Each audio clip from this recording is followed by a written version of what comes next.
La Russie est-elle une grande puissance?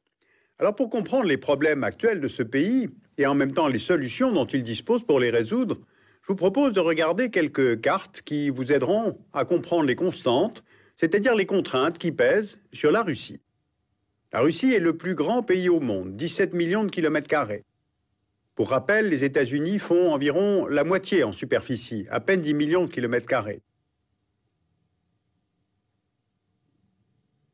La Russie, c'est le cœur même de l'Eurasie.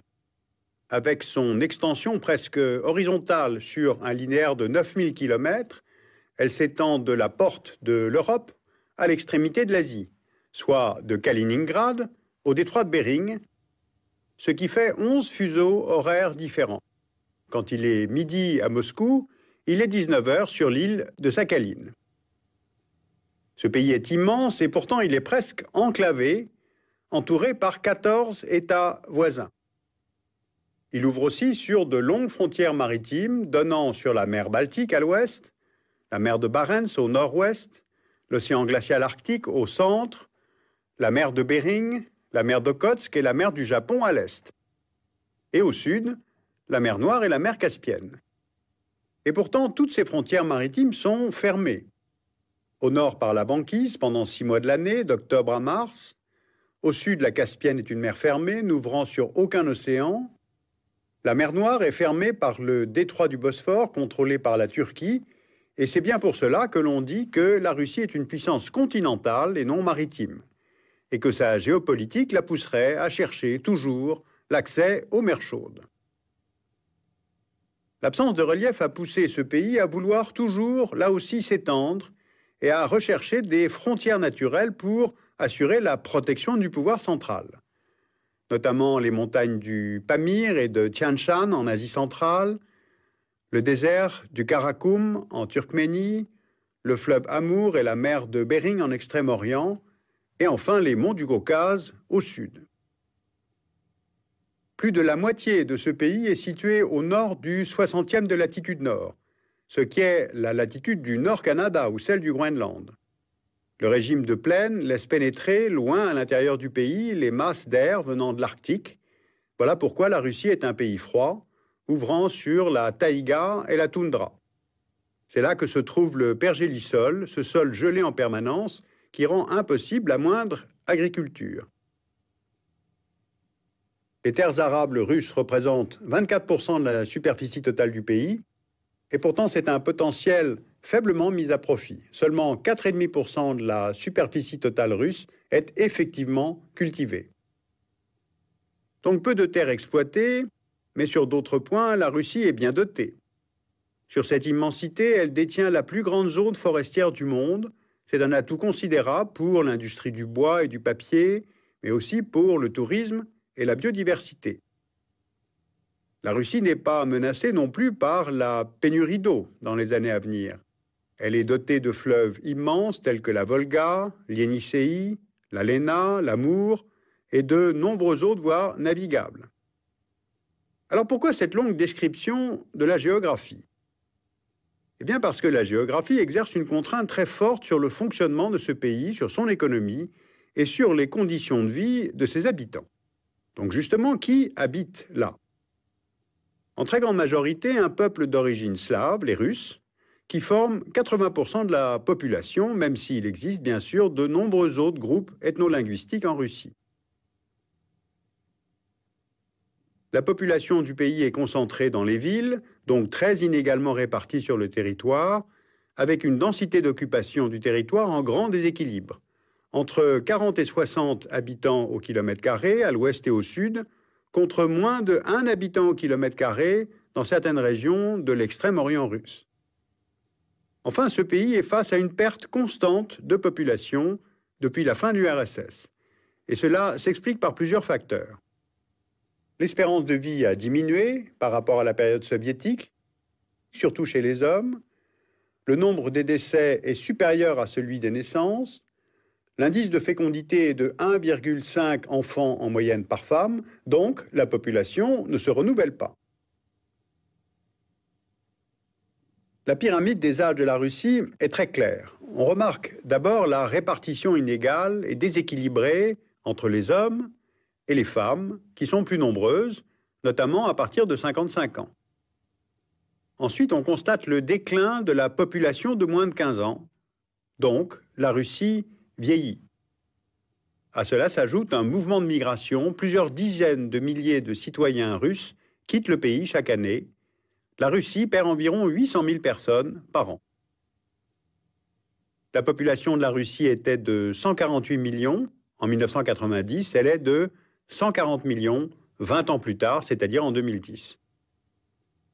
Donc, géographie physique, population. Regardons maintenant une troisième carte portant sur l'économie du pays. En apparence, la Russie se porte plutôt bien, avec des taux de croissance au-delà de 5% en 2007 et 2008. La Russie est riche en mines, fer, bauxite, nickel, cuivre, étain, plomb, de l'or, du mercure, mais aussi des phosphates, des diamants, de l'uranium, du charbon, et puis bien sûr il y a le gaz et le pétrole. Dans ce domaine, l'Union européenne est l'interlocuteur privilégié. L'Union européenne importe de Russie plus de 25% de ses hydrocarbures, et Bruxelles prévoit d'ailleurs d'ici 20 ans une hausse considérable de ses besoins énergétiques. Mais cette dépendance est mutuelle. L'Union européenne est le premier marché pour les gaz et pétroles russes.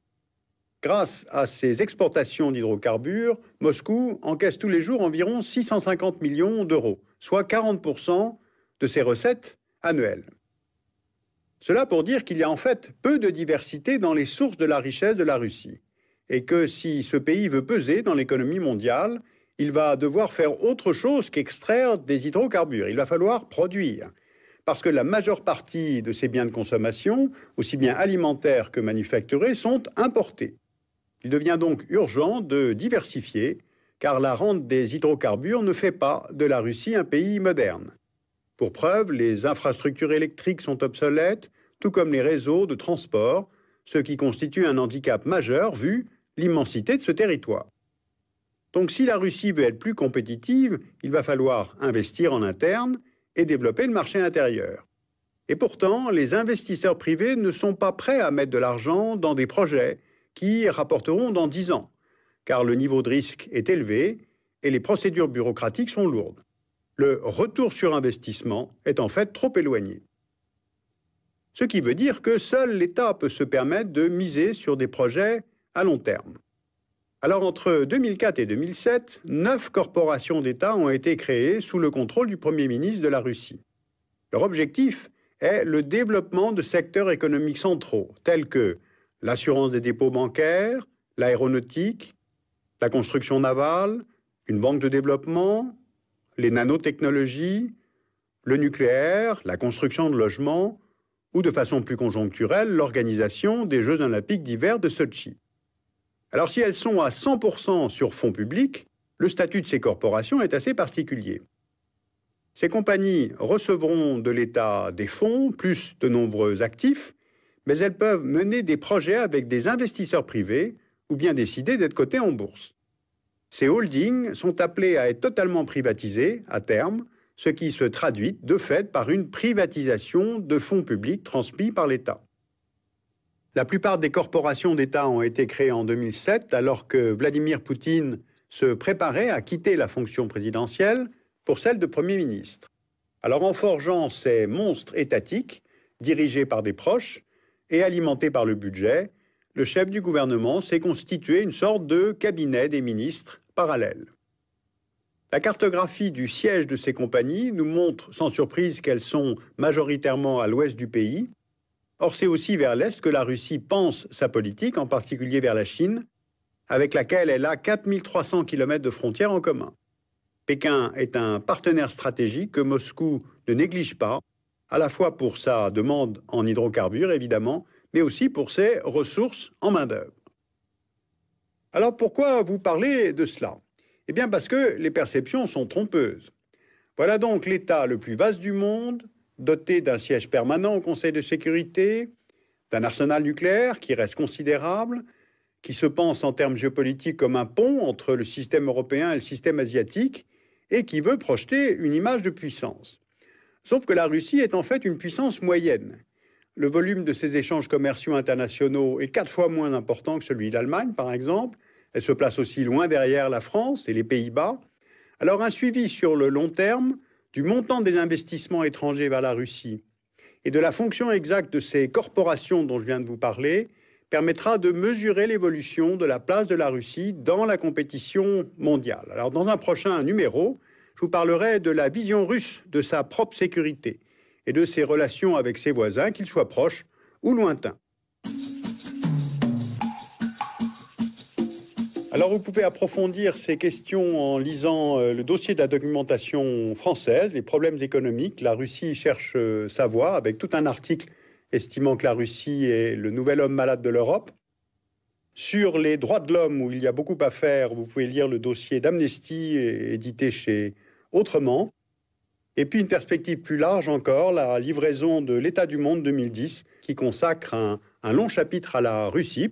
Puis je vous rappelle que 2010, c'est l'année de la Russie en France.